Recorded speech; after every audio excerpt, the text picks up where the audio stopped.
Welcome back, WNST Talk. There were plenty of empty seats, and that's certainly something we'll continue to discuss around here and out online as well. But I tell you what, many empty seats missed a very, very good effort by the Baltimore Ravens on Thursday night in a 40-0 blowout win over the Miami Dolphins. It was a virtual fish fry, certainly led by the defense. Luke Jones joins us now to talk about shutout football and, lost in all of the Flacco getting his head taken off and Malik coming in and running the ball.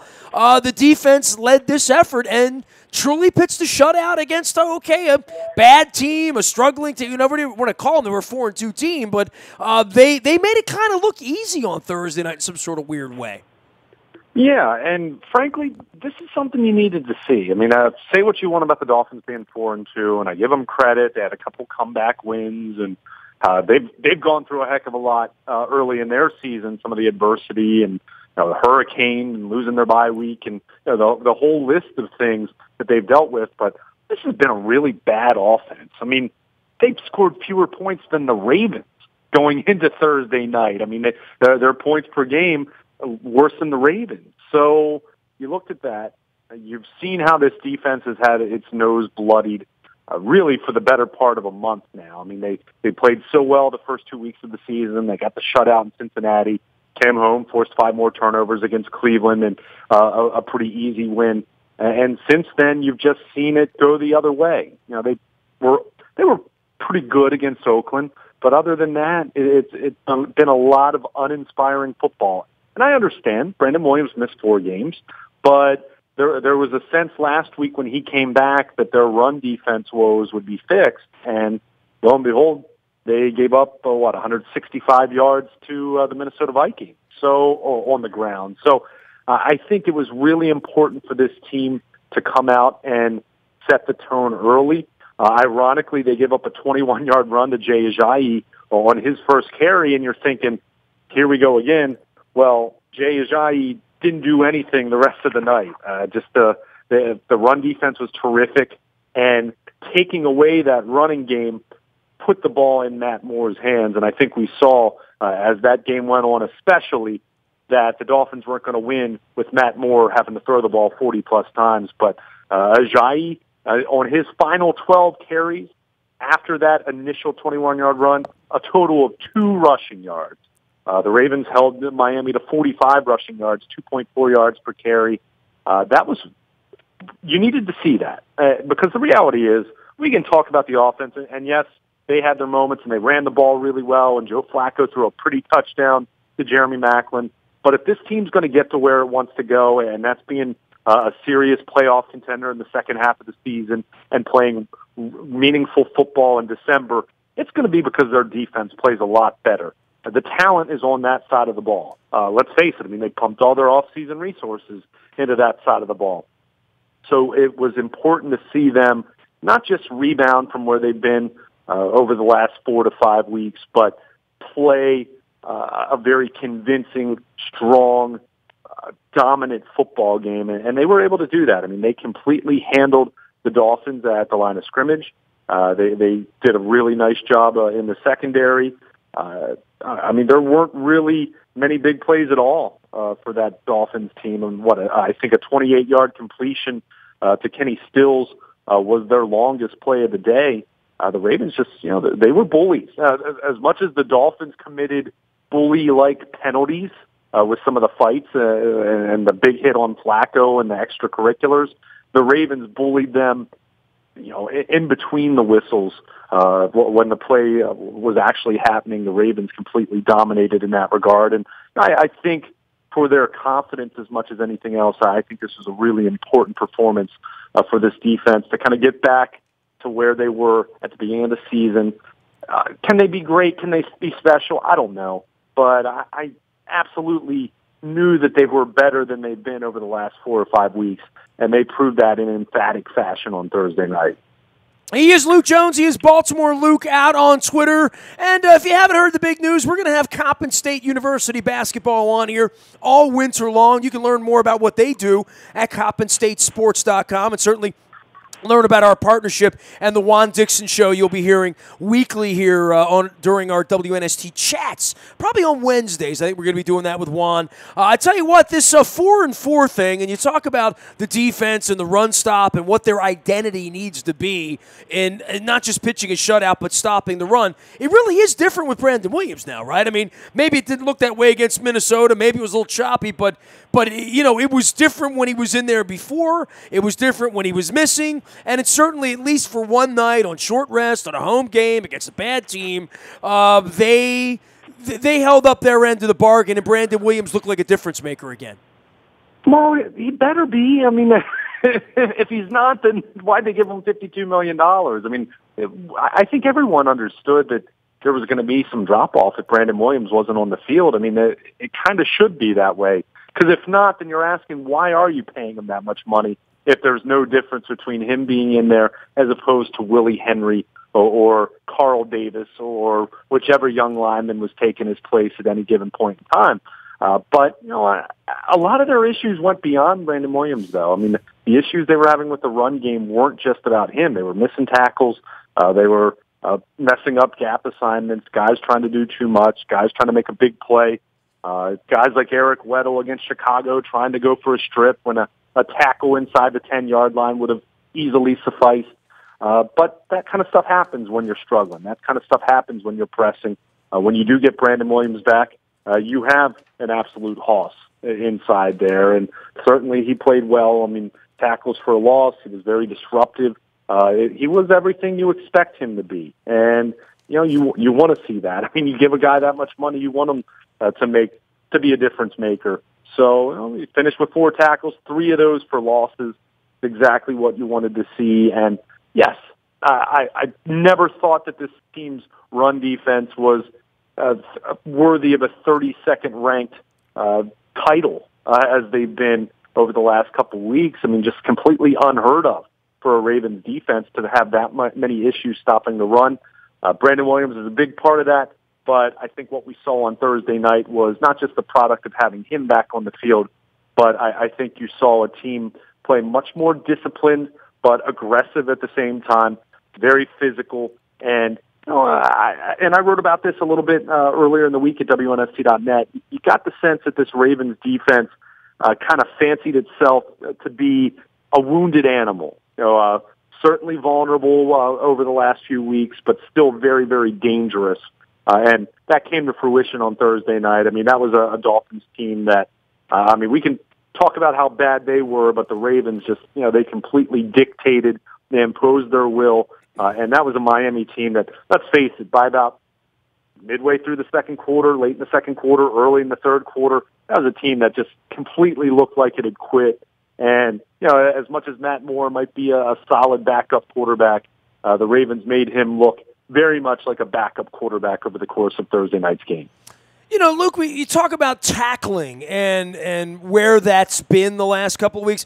Now, I saw Ladarius Webb with a couple of sort of, straight-on tackles, Weddle, wrapping up, following through, all of that stuff that, you learned when you were 14 years old on a backfield in high school, right? Like, just how to fundamentally tackle. They looked a little more sound, sort of, soup to nuts on Thursday night. And, there weren't a lot of broken tackles. There weren't a lot of, yards after a catch or yards after a run. There weren't guys running around in a pasture wide open so much.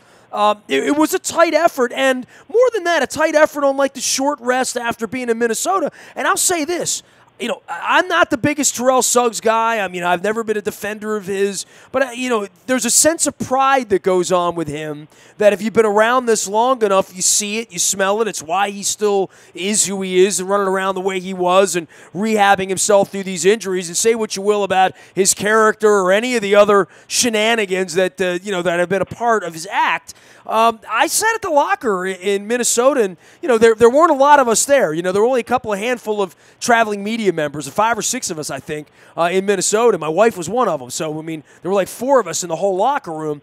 And Suggs was in the corner, and he was very, very somber and very, very you could tell it bothered his pride that happened to them, that teams are running the ball, imposing their will, keeping them on the field 6-8 minutes on drives, can't get off the field on third down, giving up big plays, missing easy tackles, missing layups. And that has not set well, I'm sure, with Brandon Williams, with Eric Weddle, with Terrell Suggs, with Jimmy Smith, because, there is a lot of pride in that room, and there is a lot of blue chip in that room that they should be better than they've been, especially against the run.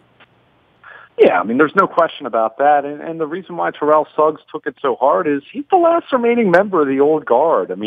He was part of defenses that would go games and games and games without giving up a 100-yard rusher. Defenses that were number one against the run, defenses that, let's face it, for the better part of 2 decades, this team has been a top 10 run defense other than a few years.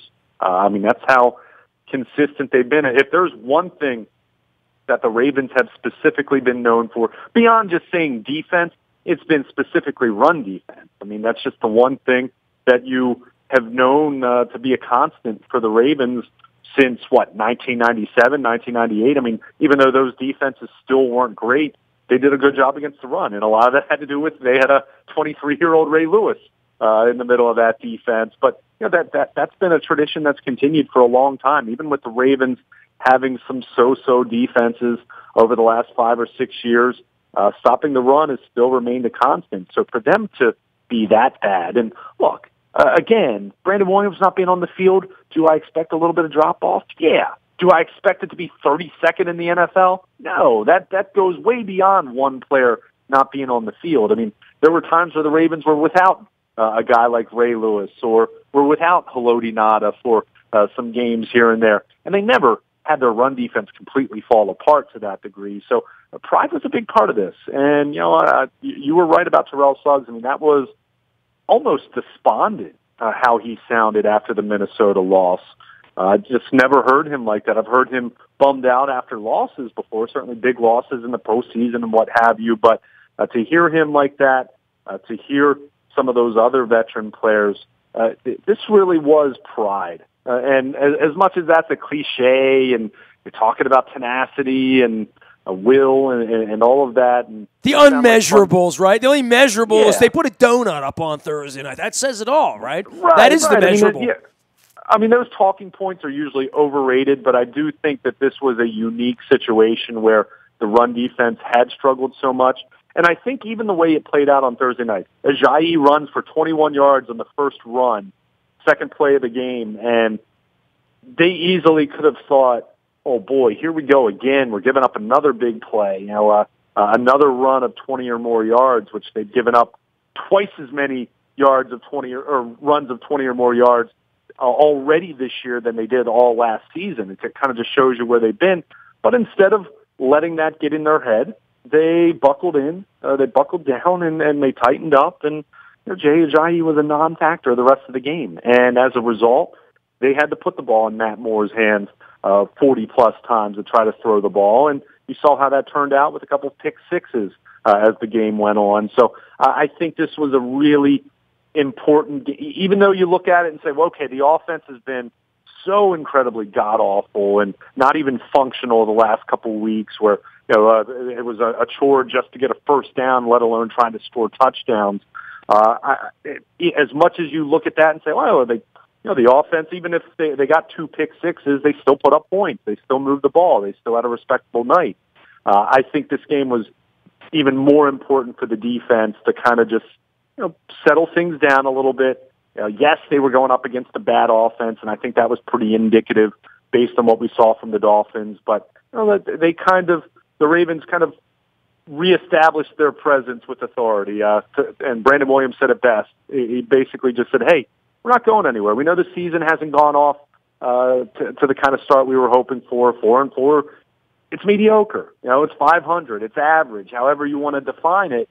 But that said, a win like this reminded everyone that, hey, the season's not quite over yet. And yeah, there are a lot of issues on this football team, and regardless of what happens by the end of this season, there's still going to be issues on this football team to address. But being 4-4 as opposed to 3-5, where you're talking, when you're 3-5, you're talking about having to go 7-1 just to get to 10 wins, or maybe you can sneak into the playoffs at 9-7. I mean, you're leaving yourself with no margin for error whatsoever. Now at 4-4, and you see what happens against Tennessee. You hope Joe Flacco is back to have more of a chance to steal a road win there. It's a team that has talent but has been up and down this year. But 4-4 gets you back to that more even footing. We know what the league looks like with all these teams kind of hovering between 3 and 5 wins, and not really having too many dominant looking teams whatsoever at this point. I think, one, getting the win helps. Two, pitching a shutout like that. First shutout in Baltimore, by the way, for the Ravens since the 9-sack game against Ben Roethlisberger back in 2006, the 27-0 game where Bart Scott literally picked him up off the ground on one of those sacks. So it's been a while since we've seen the Ravens pitch a shutout here in their home stadium. But again, important to get the win. I think even as important for their psyche to kind of reestablish, hey, this is a talented defense that should be really, really good. Is it going to be good enough in the end to overcome their offensive deficiencies? We'll see. But I think for as much as we were talking about how poorly this team was playing for 4 of the last 5 weeks, I think Thursday was a reminder of, hey, you're never as good as you look when you're at your best, but keep in mind, it's never quite as bad as it looks when you're at your worst. And that's a good thing for the Ravens because they've looked really bad at times this year. He is Baltimore Luke. He's Luke at WNST.net. All of our programming here brought to you by Lee Tessier and his team at Keller Williams American Premier Realty. You hear me talk about him. List your house with him. Risk nothing. His team's going to get your house sold. Go to LeeTessier.com. That's TESSIER.com to learn more about them. And, of course, our friends down at Costas Inn. You've been down to Sparrows Point. I call it Dundalk. You can call it halfway between. You know where it is on North Point Boulevard. Good enough for the Today Show. Good enough for my mom. Fat crabs. We had them last Friday night after my Dundalk High celebration. Cold beer. The legend continues at CostasInn.com. And they're open early over there. I'm going over for breakfast next week, too, and see Pete and Nick and the guys over there. Last thing for you, Luke, on the pass rush. They got to Moore a couple of times, and Anthony Levine and some others. I'd like it to be more consistent. I'd like it to be better. But it isn't non-existent. Some plays it feels that way. I mean, on the plays that wind up being big plays, you're like, he's got all the time in the world. He's got all the time in the world. Oh, he delivers the ball. He makes a play. Well, when you can count to 5 Mississippi, you sort of know, bad things are going to happen after that. But when the rush is good, it is good. It's not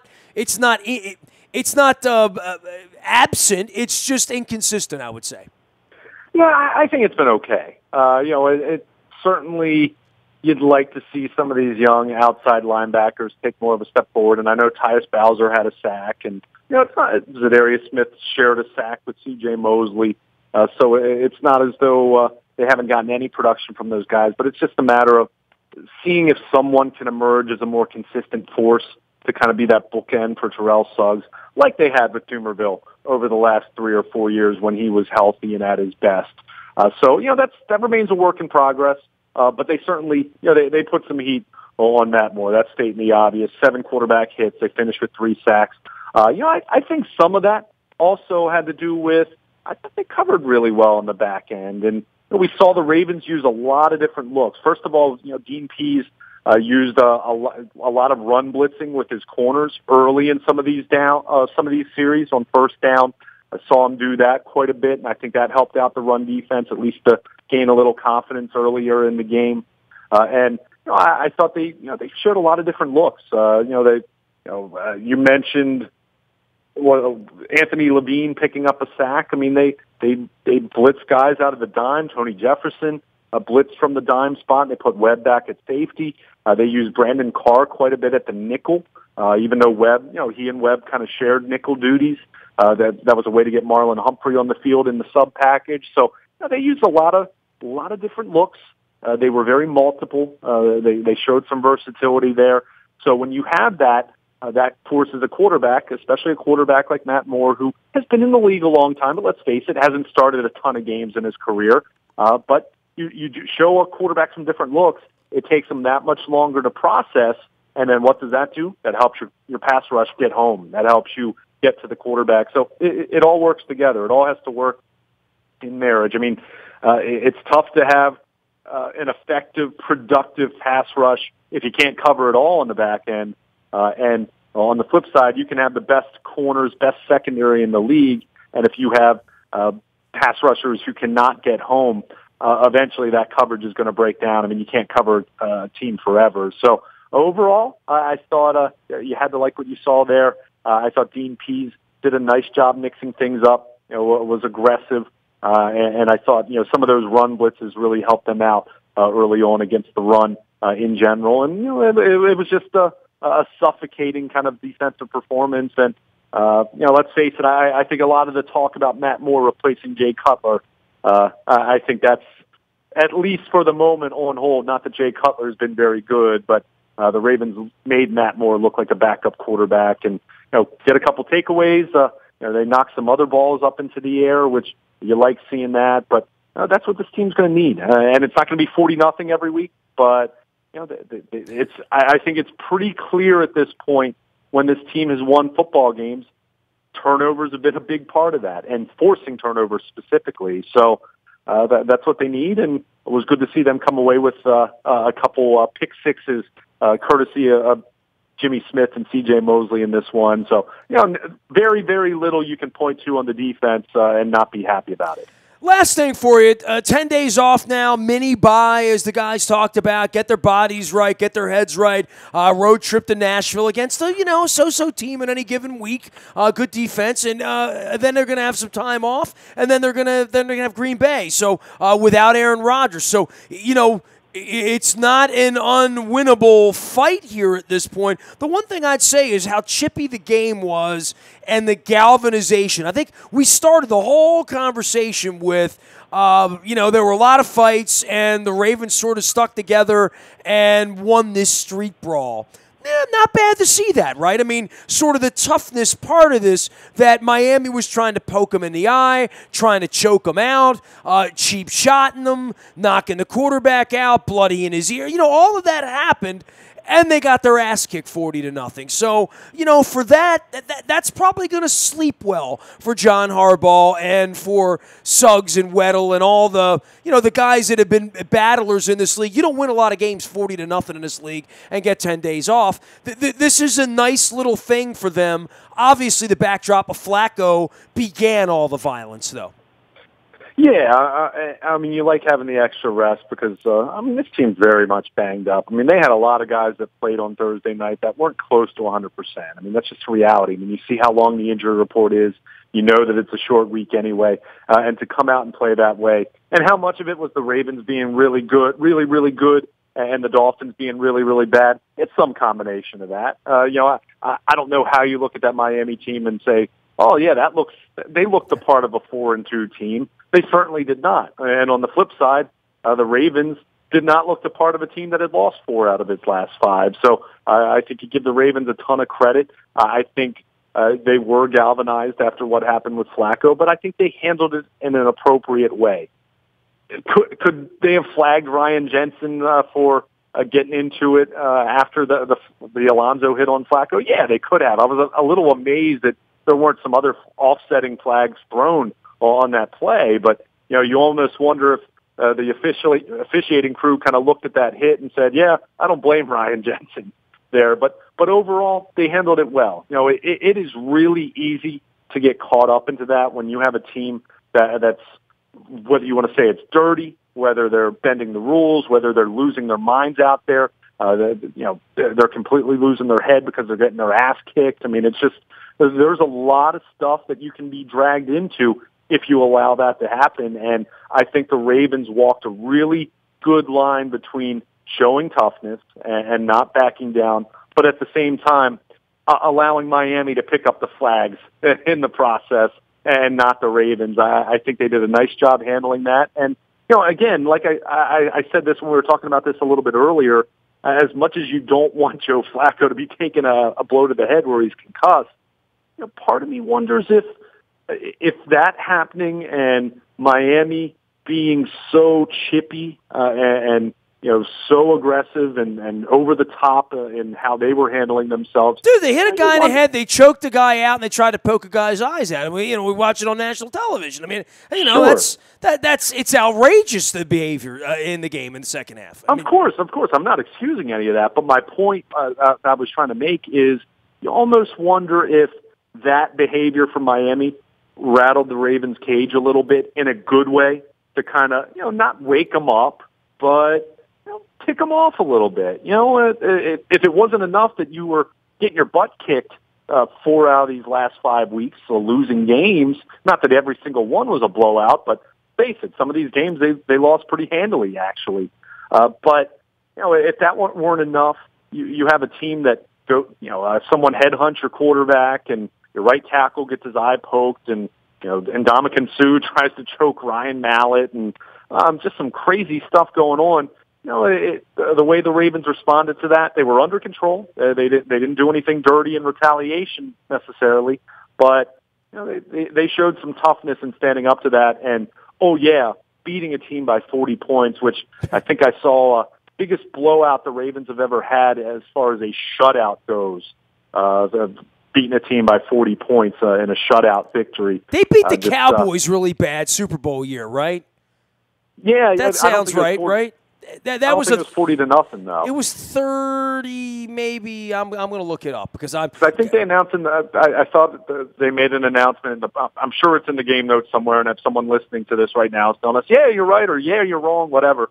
But it was a very convincing performance.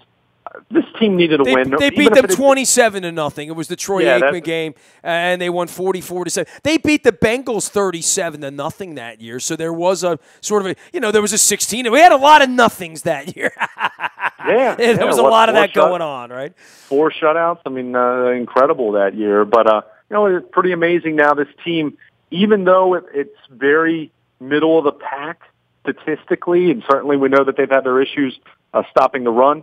2 shutouts for this team now. They hadn't had a shutout since 2009. So I don't know how much how much of that is the Ravens. I don't know how much of that is offense in general is kind of down this year in the NFL. If you kind of look around, there's some really bad offenses out there, not just the Ravens. And we saw one here in Baltimore Thursday night. That Dolphins offense was terrible. But I think even if it had been a 12-10 game, they would have taken a win any way they could have taken it, any way they could get it. But winning in the convincing fashion that they did, now going into a long weekend, you have a little bit of extra rest for Flacco to get right. You prepare for Tennessee. See what happens. It's on the road. They've won a couple road games this year. If you can steal a road win in Tennessee, you go into your bye at 5-4. Things are really looking up at that point. It doesn't mean anything's decided for you. Certainly, you still have an uphill battle. But as you pointed out, you look at the schedule. This schedule is very reasonable. I don't think the Ravens have anything to complain about from a schedule standpoint the rest of the way. I think it is very reasonable. I think these are all winnable games. On the flip side, we've seen this team play poorly often enough to know that all these games are losable as well, including going to Cleveland, I'd even say. If the Ravens are going to play their worst football, they can go to Cleveland and get beat even. So, it's sitting right there for them. They got to get better. They got to find a way to get a little bit healthier. There's only so much improvement consistently I see them making on the offensive side of the ball, but I do think this defense is capable of being way better than it's been as far as its whole body of work.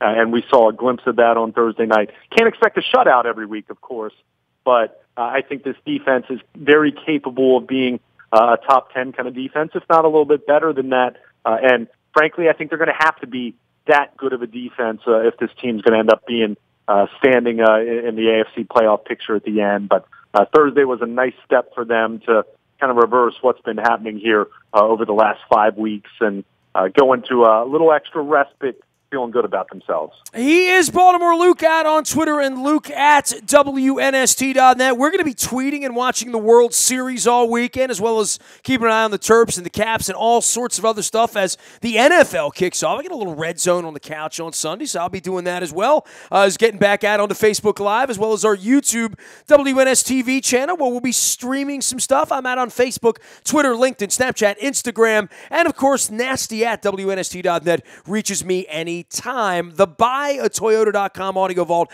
is there 24 hours a day from anywhere in the world. On your mobile device, just download the TuneIn Radio app. We do come in crystal clear from wherever you happen to be. Our morning newspaper ships to your email inbox at 7 a.m. That's all brought to you by Planet Fitness and PlanetFitness.com, where it's still $10 a month to get in the best shape of your life, guaranteed. If there's any breaking news at all, you'll get it first on our WNST tech service. Now deep concern about Joe Flacco on the backside of the stitching up of his ear and the concussion protocol. So we'll be watching that. All of our texts brought to you by Coons Ford, Security Boulevard. Of course, Dennis Colazzos will be here on Thursday from 3 until 5. It is the SSV on WNST. I am Nestor. We are WNST.net, AM 1570, and WNST Towson, Baltimore. Happy Halloween to everyone celebrating.